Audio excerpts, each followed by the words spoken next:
Maximize your accounting career and stay informed with this special episode of the Upstream Leader podcast. Randy Crabtree from the Unique CPA and the Bridging the Gap Conference joins Jeremy Clopton to talk about the up-to-date issues both podcasts are tracking in the accounting profession. Get ready and get set for this unique episode coming at you now. Well, hello, everybody. My normal introduction is welcome to Unique CPA, but today we're technically not just the Unique CPA. I'm talking with Jeremy Clopton, and we're the Unique CPA and the Upstream Leader podcast. And so we are doing a joint recording that'll be released on both of our podcasts. Jeremy is a good friend of mine. I've known for quite a while. Respect. The guy's the smartest guy in the accounting profession. So I'm going to have a lot of fun talking to him today. I was going to say welcome to the Unique CPA, but welcome to our joint podcast, Jeremy. Yeah, absolutely. Thanks for having me, Randy. I think perhaps a touch generous on the introduction there, but hey, I'll take it. And I look forward to a conversation and hope that both of our audiences get a lot of value from it. You've been busy here lately, right? Conferences and all the things like that. I'm sure there's lots of things you're talking about at conferences. You want to dive into the things nobody wants to talk about in front of others? We probably should do that because I've been I don't know how I'm at so many conferences for the last, what are we recording on June 29th? And we're barely past tax season. I feel I've been all over the world at conferences and hearing a lot of things and seeing a lot of things. But also I have another month and 2 days until I officially retire from Trimerit. So that's been pretty busy because I feel like I'm doing 10 jobs at the same time, getting ready for the future and wrapping up the past. And so, yeah, it's been pretty interesting. Before we get into a discussion, then let's see what you've been up to. Yeah. So not getting ready to retire from anything, but congratulations to you, though it doesn't sound like retirement will slow you down. It sounds like it may keep you quite busy. It is. Similar to you, it feels like post-tax season, it's been on the go. Less conferences this year. We've had our conferences. I do a couple conferences that are every year happenings for me in the May-June timeframe and always enjoy those, especially because all three of them are with earlier career professionals and younger professionals in the profession, which I really like because there's so much enthusiasm and excitement at that point in someone's career. Not that there isn't later, but it's different early on, I think. So I really enjoyed that, but spending a lot of time with firms. A lot of firms trying to figure out what does the next 5 years hold? What does the next year hold? Maybe what does the next few months hold? It's, a pretty consistent thing that I've been hearing is there is so much going on. There is so much changing. I don't know that we can look out 5 or 6 years. We're trying to figure out how do we look out 5 or 6 months, and that still makes us uneasy. So a lot of future focused conversations that tend to all be coming back to present day action that's required. And I don't know, I find those conversations incredibly exciting. Maybe I'm just a little bit odd like that, but I love trying to take the future and turn it into current day action because that means we get to go create something. And what an awesome opportunity that is to be able to go create what we want to create. Yeah, I agree. It's a lot of fun. Our conference, BTG, we're subtitling it, The Future of Accounting is Built Differently. But then right after the conference, I am doing a roadshow where the future of accounting is now. And it's kind of that same theme, like you were just saying. We are in the future right now, and we're able to shape the future right now. And we need to be shaping the future right now because things are changing so quickly. But it is exciting. But I'm hearing a lot of people just almost feeling overstressed because they want to know what that future is. Where am I supposed to go? What am I supposed to do? What is the most important thing today? And how do we, lean into that to get us where we want to be in the future, which again, the future is today. So obviously, and we weren't going to really make this about AI. I don't think we're going to, but that is an area where people are just overwhelmed right now. Are you seeing the same thing? I hear a lot about it. Yeah. AI is driving a lot of conversations. There's several acronyms, I guess, that are driving conversations: AI, PE, M&A. Yes. We don't want to say the words. We just want to abbreviate them. It makes it feel We a don't little have bit time more to say the words. Yeah, it's just easier if it's a couple letters, maybe it's less daunting. Here's the thing, and it's the conversation that I tend to have with firms, and my background is in technology. We were utilizing AI at the firm that I was with, the practice that I was leading back in, I think we were writing articles about it and educating about it back in 2012, 2013, maybe even late 2011. So This was back when Watson was winning Jeopardy, and that was all the rage, and AI is taking over. We're 15 years on from that. We're still having the same conversation. It's just not Watson. Now it's Anthropic or ChatGPT or whatever. There's all kinds of things. From my view, what's overwhelming people is the uncertainty of what to do with it and how fast will it change. And by the time we invest in it, will it be better? Yep. Which is that's a fair concern. I mean, it's not cheap. It's obviously going to be a heavy investment of time and money and people and probably emotion and all the things that go into it.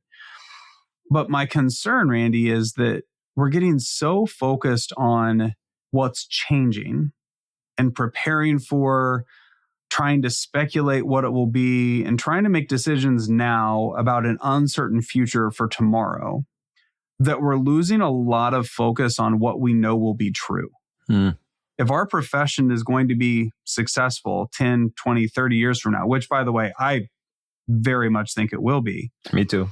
We've got to be working with companies and clients that believe we add more value than the technology, where we will be, it's cliche, but they're a trusted advisor. The best way that I've heard it put, and it's a mutual contact that we both have, Marty Brown at PYA in Knoxville, Tennessee, always says, we are the protector of the public trust. And that's what makes this profession so prestigious. Yeah. That doesn't change. Nope. In the next 3 decades. It hasn't changed in the last century. We've got to start viewing the changes that are coming, all of the uncertainty, through the lens of what we know will need to be the same. It helps with the overwhelm. By the way, it doesn't take away all the anxiety and stress and uncertainty. It just frames it through a different lens of, I don't have to solve all of the questions about AI. I need to solve this question, because that's what matters for our firm and where we're going. Is if this is who we're still going to be, because that's our identity, then I've got to look at AI through that lens. I don't have to care what everybody else is doing. Yep. I need to care about what we're doing. I don't know. What are you seeing? I'm sure you've undoubtedly talked about it at least one conference in the last few months. I actually hosted a panel where this was the conversation, and I had a couple of firms integrating AI into different areas of their business, and I had firm leaders that are managing the overall vision, which I thought was pretty cool. And then I had technology companies as part of it as well. And I think the thing that you said is, what's most important to us? Where do we need to lean in? I don't need all this noise of what everybody else is doing out there and all the opportunities. Identify the most important thing for us right now, as you said too, the identity we have. And I agree completely. What Marty said, I love that. I'm going to have to go back and listen to this episode so I can write that down and quote him. But I love that, because what do we need? Who are we? Where are we going? How do we want to be that most trusted advisor that's bringing value to our clients? And how can we integrate tools that are going to free us up more to be that? And so that's what I'm seeing. I really am excited about what's going on with AI. I'm excited about taking the mundane tasks away. I know people are concerned about what that does for, do we lose the incoming level of people in accounting because they don't need to do some of these tasks anymore? I'm not sure that that is a concern. I don't think the training time or the education time is nearly as long as people have thought in the past. You bring someone in, I think they can get up to speed pretty fast. I don't think you have to go through 5 tax seasons of inputting everything before you know how to do a tax return. I think you need to go through 50, 100 tax returns maybe, and now you're going to be up to speed on what's going on, and you're going to learn as you go. I can see the concern with that. Are we not going to have a way to bring up the next generation because they're going to not be coming in as staff? All of a sudden, now we need a senior staff now, or supervisors or managers. I think we're smart enough to figure out ways around that. I don't know. Do you have an idea? I changed the subject there, but do you have an idea on the staffing? And I'm going to even go a step further there. I think I'm hearing less concern on finding people right now too. So I don't know if that ties in with that, but what's your view on people as we look to staff up and our firms feeling comfortable with their current staff? The numbers of people, have they met their quotas with who they need? Yeah. I still very strongly believe that people would be our biggest differentiator and our competitive advantage. Yes. If technology is that we're competing with tech companies, we'll lose. We're not designed to compete with tech companies. So we've got to have people. You said that great. Yep. My concern is that I've heard some firms start to say, well, we don't need them as staff, so we'll just hire them as managers. To which my response would be this: how well is that going for you today, hiring managers? Oh, good call. Because that's, since I started in this profession, that's been the hardest thing in the world to do, is recruit and hire at the manager level. So why do we magically think it's going to start working now that we have AI? And even if we can, if we're not developing them, who is? I mean, when I hear somebody, and I have heard some firm leaders, and they will tell you, I will call them out on it. I have heard some folks say, I'm not sure that we can train our people without the old way, that we can get them to where they need to be as quickly as we need them. And frankly, I don't know the best way to put it. Maybe it's not the nicest way, but that's a cop out of leadership. As a leader, that's your biggest responsibility, is to develop the next generation. It's not to be the best at doing the work. That's a technician's responsibility. A leader's responsibility is to develop the next generation. And if you're just going to sit down and say, you know what, well, with tech, we can't do that anymore, we're not able to, then you're not being a leader anymore. And I mean that as kindly as I can. But that's a leader's responsibility. I believe that we can. We've got to start teaching more of the what and the why and less of the how. Mm-hmm. I mean, nobody is teaching how to run a 10 key to foot a ledger. No. But we still have people doing audits, right? I mean, when I started, and I've shared this story several times, and when I started, I was given an audit briefcase and a 10 key, red pencils, and then, your ledger paper. We moved to Excel. I remember when people were like, yeah, but did you test to make sure that it really foots? Like, it's in Excel. Why? What? Yeah. So we've been here before my biggest thing is we've been here before. We have changed our education and development model from paper-based to technology-based. That changed the how we adapted. Now we're adapting again. Yep. Just because it makes you uncomfortable doesn't mean it's not possible. It just means it's hard. Yep. And you know what? Welcome to leadership, right? That's the thing, is when the profession evolves, the great leaders don't sit down and sit back and say, oh, this is too hard to do it. They say, how do we figure out how to do it faster? And the firms that figure that out first will be the most successful over the next 10 years. Yep, I agree. So leadership, let's go down that path, because I think leadership's so important. So I assume you'll agree with this. I know somebody that you know really well, that John Sensabaugh, who I think is a great leader. And when I first talked to John 7 years ago, he talked about leadership, his leadership role in the company at that point in time. And it was the firm is my client. This is what I have to lead. This is what I have to do. Absolutely. I think when I see leaders that want to continue to do the technical work and, client work, I know maybe there's a firm size where that makes sense. Maybe it doesn't, but I know plenty of small firms where the leader is not doing any client work. Their whole mission is to lead the firm. And especially, I think that's important now as again, you've said it, and I've said this before too, we're always going through change. Every moment in time in the profession, there's always change. And the leaders that can manage that change are the ones that are going to probably create the greatest environment for somebody to thrive within their firm. Thoughts on that? I assume you agree. Yeah. Well, and let's call it what it is. Change. I mean, you're from a tax background, right? A tax specialty firm. Yep. Change is what has allowed us to create so much value, is we're the experts that help you adapt to the change. Yeah. If everything stayed the same, I wouldn't need an expert to help me through it. I'd just figure it out once and just set it and forget it. But that's not how taxes work. That's not how any of this works, right? So change is actually the catalyst for our value, if you really think about it. So I hope we never stop changing. I do believe there are different types of leaders within a firm. At some firms, you have to balance serving clients and serving the firm.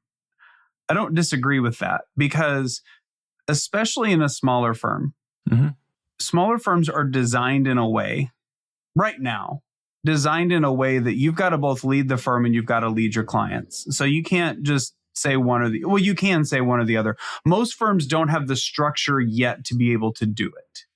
I do believe that it is most effective in a multi-million-dollar company to have a leader. Yes. I don't know any accountant that would argue that if a client came in and said, hey, we're an $8 million company, we're thinking that we're going to have our CEO work on the production floor. What are your thoughts? Most of us are going to say, you're out of your ever-loving mind. That's a ridiculous idea. They've got to be leading the company. But that's exactly what we do. Yep. Is we take our CEO and put him on the production floor. Right now, she's trying to balance between running the firm and doing all the work. The problem that I see with it, Randy, is the amount of time that it will take to make that change is not insignificant. It's not like you can just flip a switch and say, okay, I won't serve any clients. You've got to build up capacity for the leader. So you may have to bring in 2 people to take off that client load so that that person can actually run the firm. I do believe that's the best path forward. I don't think it's the only path forward. And that's because some firms don't want to do that. And they will spend more time fighting it because it's not who they want to be. You know, one of the things that I've come to the realization over the past year and a half, one of those aha moments is I can't, and I don't believe anybody else can, tell you how to run your firm until I know what type of firm you want to be. Because if you tell me we want to be a firm where the partners are hands-on with clients, then the best practice of how to run a firm like that's going to look way different than if you want to run a scaling enterprise that happens to be in public accounting. Now, I can have my opinions as to how I would run it, and I'm sure you have your opinions as to how you would run it because you've done it. But at the end of the day, I think that we would be a little bit foolish. And I say that as a consultant, I'd be foolish as a consultant to come in and tell you the right way to do what you're doing if I don't first know what you're actually wanting to do. And I think that's where I think we're getting a lot of noise right now in the profession of, oh, you've got to do it this way, and this is the right way and the best way and all of that. Well, we forget it's the best way if this is what you're trying to achieve. But if that's not what you're trying to achieve, it's not the best way. So I do believe that if you're running a business where you have everyone operating at their peak capability within their role, and you're running it through the lens of a business, you need a leader whose number one client is the firm. If you say, but I don't want that, I want to run a 5-partner firm that is designed essentially to create enough profitability that we can take care of our clients and provide opportunities for enough people to, over the next 20 years, have some succession. But we're not looking to grow it, and we're not looking to... There's a different way to run a firm like that. But you just have to recognize there are costs that come with that as well. You will lose out on some high-performing leaders. Oh, yeah. Because they'll want to move faster than that structure dictates. It's not that it's right or it's wrong, but it might be wrong for them. And that's okay. Yeah, I can see that. But I can also see, I don't know if everybody actually defines what they want to be and if they have that down as well. Yeah. And so they need to know that first, because let's say I define that I want to be a compliance firm. Well, I think you're in trouble then. And so then that's where the people like you come in. Sure. And advise them on, or people like you. I'm a short-term relationship guy. I go out and speak, and then that's it. You're in there. You're advising. I guess I am doing some of that as well. But that's the thing. Okay, so we can go down that path, I'm sure. But I keep asking you questions, and this is a joint podcast. Let me turn the tables and let you ask some questions. Yeah. So you've had a big last year, kind of, if you think about your last 12, 18 months, perhaps change, right? Getting ready to retire, doing more speaking, doing things. What's been retire. You're going to get retired at the end of every day. I like it. What's been your biggest aha moment over that process? What's the thing that you've just been like, oh my gosh, this is so clear now and it wasn't before? So it took me probably a year and a half to really pull the trigger that, okay, it's time to move on. And so what caused that, or what created that mindset? One, it was like, I was thinking, saying that I'm going to retire from Tri-Merit, the first thing that was like, am I leaving people? I mean, I love everybody I work with. Am I leaving them? Are they, this is sounding maybe egotistical a little, but am I, and I trust Tri-Merit's leadership, but are they going to feel as comfortable when I leave? And that's a weird thing to think, because they're great and everybody can do their own thing. So that I had to get past that mindset. And I talk about mindset a lot. That mindset was just a thing of me. And in reality, everything is me good. So when I made that decision then, which was really just, I think it was end of April, beginning of May. So we're just 2 months into this. Yeah. Then the aha moment was, it was more of a what the heck moment. It's like, wait, what am I going to do now? Because I know what I want to do. I want to have a positive impact on the future of the accounting profession and the people that work in it. I mean, I didn't say that mission completely accurate, but I want to inspire change that is going to have a positive impact on the lives of people in the accounting profession and the firms that they work in. And so then it was just trying to decide, what does that mean? How do I keep defining this? How do I decide where to go? I always want to speak. I think that has an impact, but I think a longer term relationship like you do can have a bigger impact. So then I was looking at, okay, can I team up with companies that I think have the ability to have a positive impact on the accounting profession going forward? And some of them, I'll pick the ones that are, and some of them will just not have the same impact that I thought they would have. But that's not for not trying. It's because there's going to be something else that pops up that maybe changes how they're looking at things.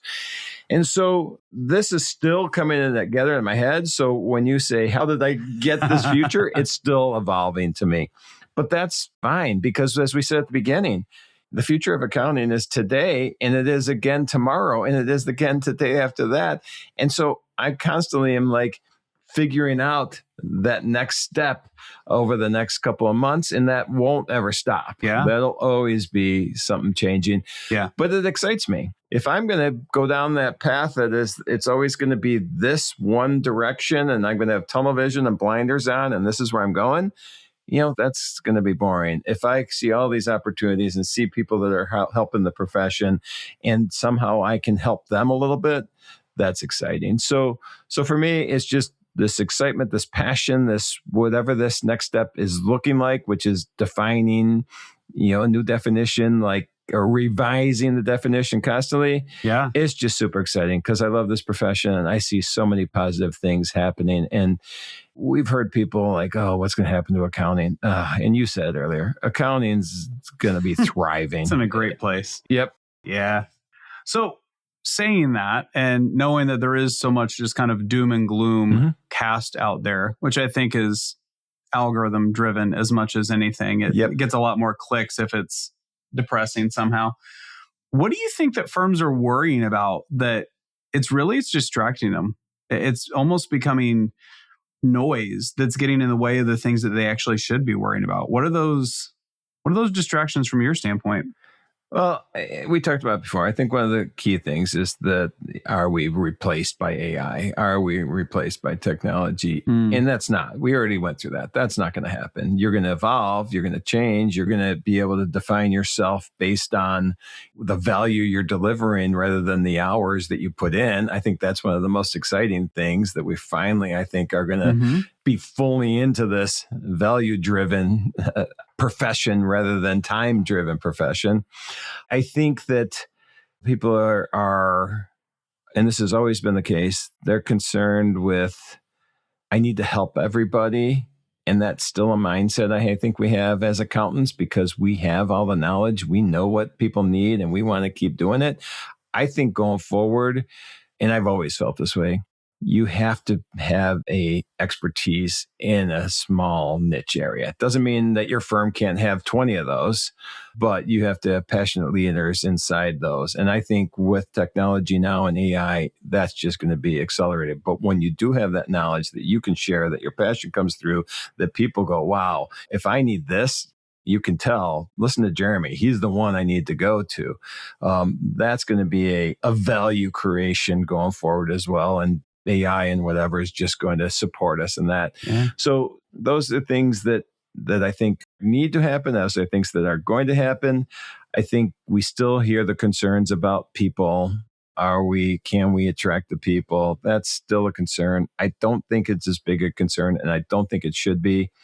One thing that I'm trying to do going forward is even starting at the university level. I've already been in contact with about 6 universities where I want to see what I can do to help them educate their people on what accounting truly is or what accounting truly can be and what their role can be in this profession and why they should be considering this. So I think going forward, that people problem's not going to be there. We're going to attract such a immense range of professionals into this profession because of, professionals into the profession. All right, we're going to go with that.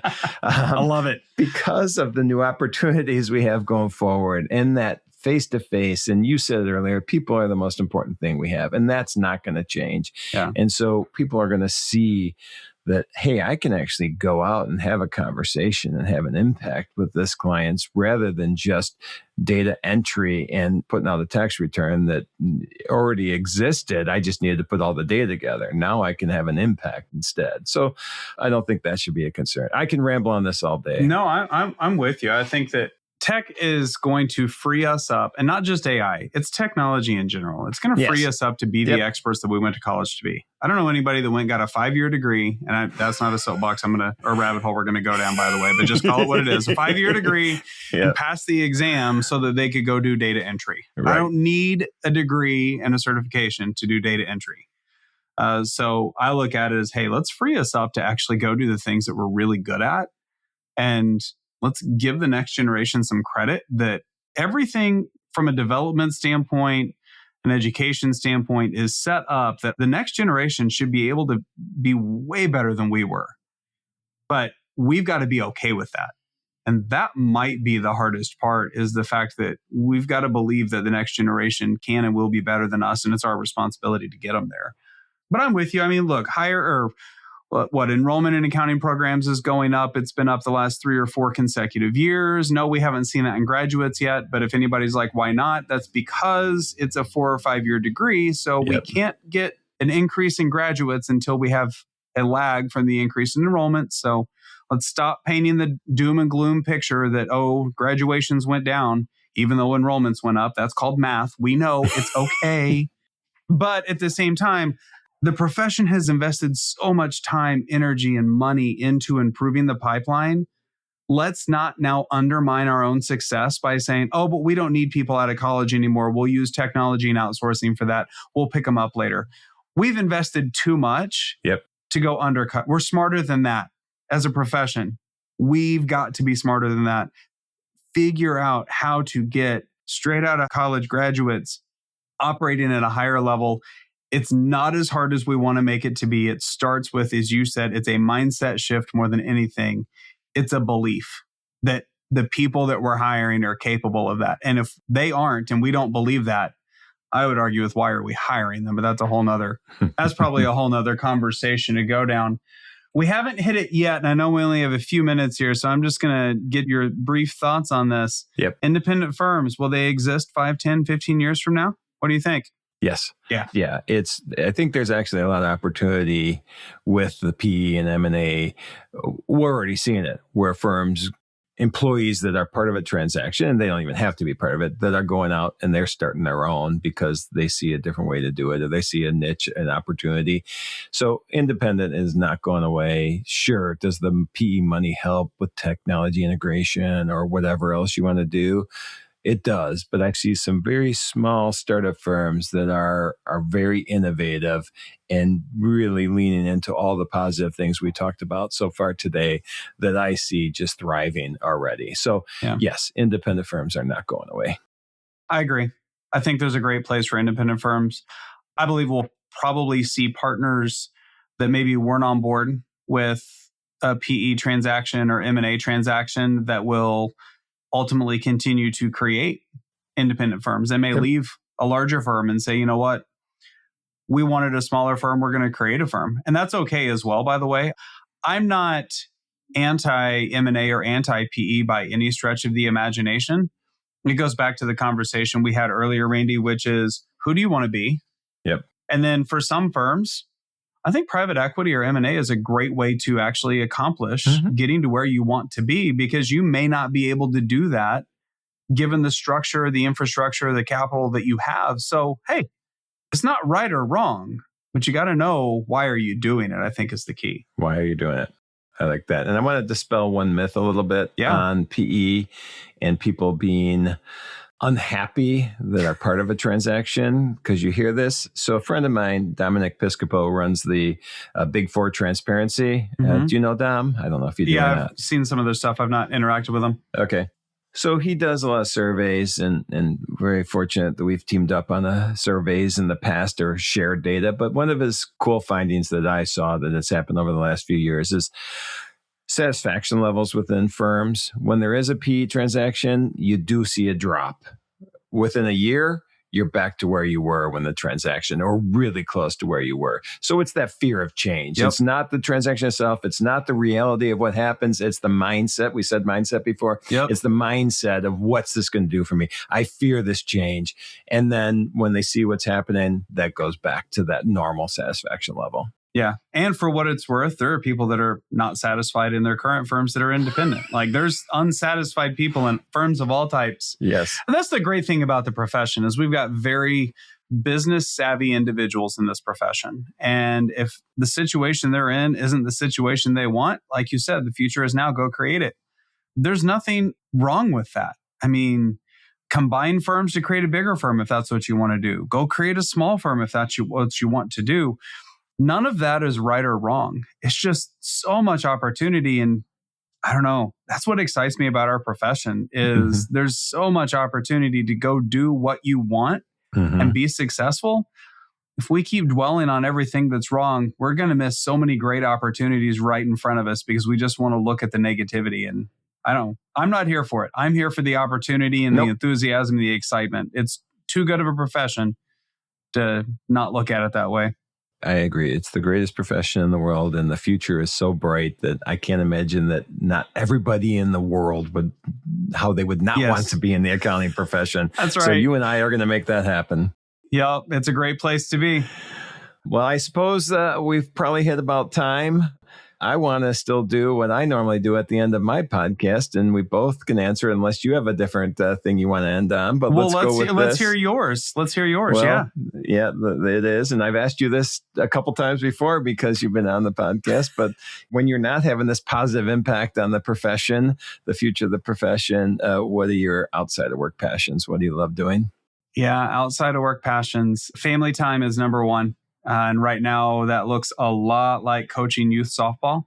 I've got 3 daughters, all play competitive softball, various age groups. And I'm actually getting ready to embark on the adventure of being a head coach of a 10U travel team. Nice. And teaching 9 and 10-year-olds the amazing game of softball. But more than anything, being able to teach them how to be just great competitors in life, and how do they how do they learn to lead themselves? How do they learn to lead on the field? And using softball as a catalyst to develop great people. So really excited about that. That's probably the number one. I mean, always, following the kids around to their various sports. My wife and I are typically dividing and conquering. Beyond that, other passions, Formula One racing is a big passion of mine. Thoroughly enjoy that and try to watch that pretty often. And then, right now, looking forward to season 4 of Ted Lasso. Oh, yeah. When's that out? I'm a huge Ted Lasso fan. So I think it's August is last I heard. I think it comes out in August. I don't remember the date. Yeah. Off the top of my head. But yeah, it's looking good. It combines sports, leadership, comedy. I mean, Jason Sudeikis is awesome, so you can't go wrong. So really looking forward to that. Looking forward to it.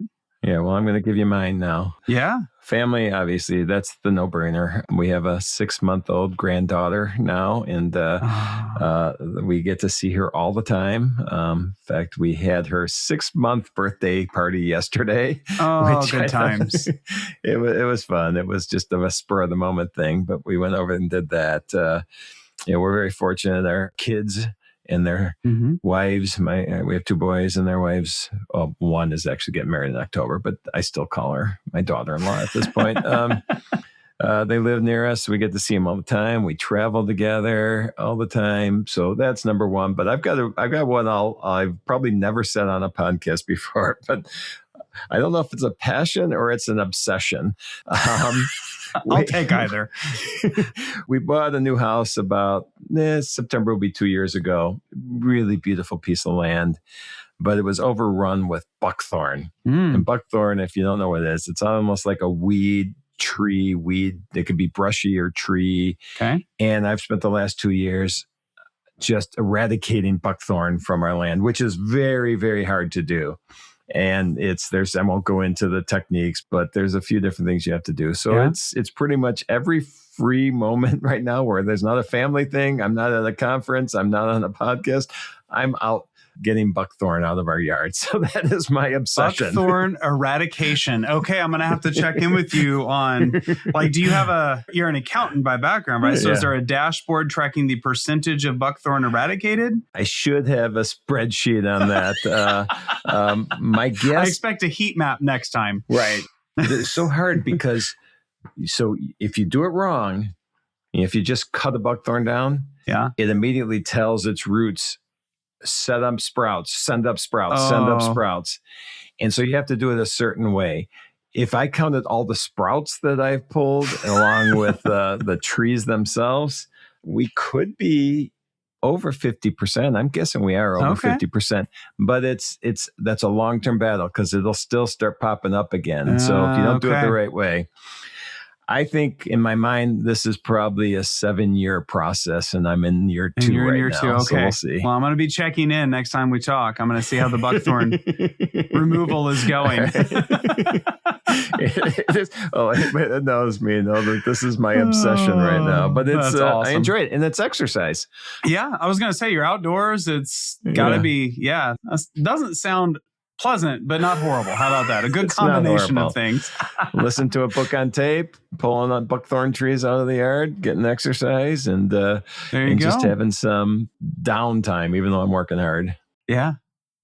Very good. Well, that sounds like a pretty good passion. Well, Randy, I appreciate you joining and allowing me to join you for this crossover episode. It's our first crossover on the Upstream Leader, so I'm excited for it, and hopefully it worked well for you as well. It did. Anytime I get to talk to you, it's a good time for me. I always learn and I always get inspired. So thank you for, likewise, again, doing the crossover episode with me. Absolutely, Randy. I bet we'll talk soon. You got it. Thanks for joining us on the Upstream Leader podcast.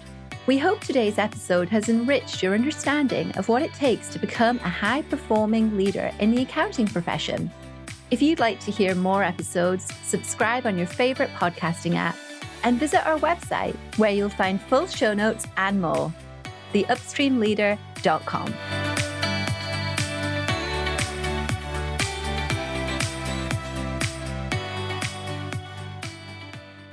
professionalproductions.net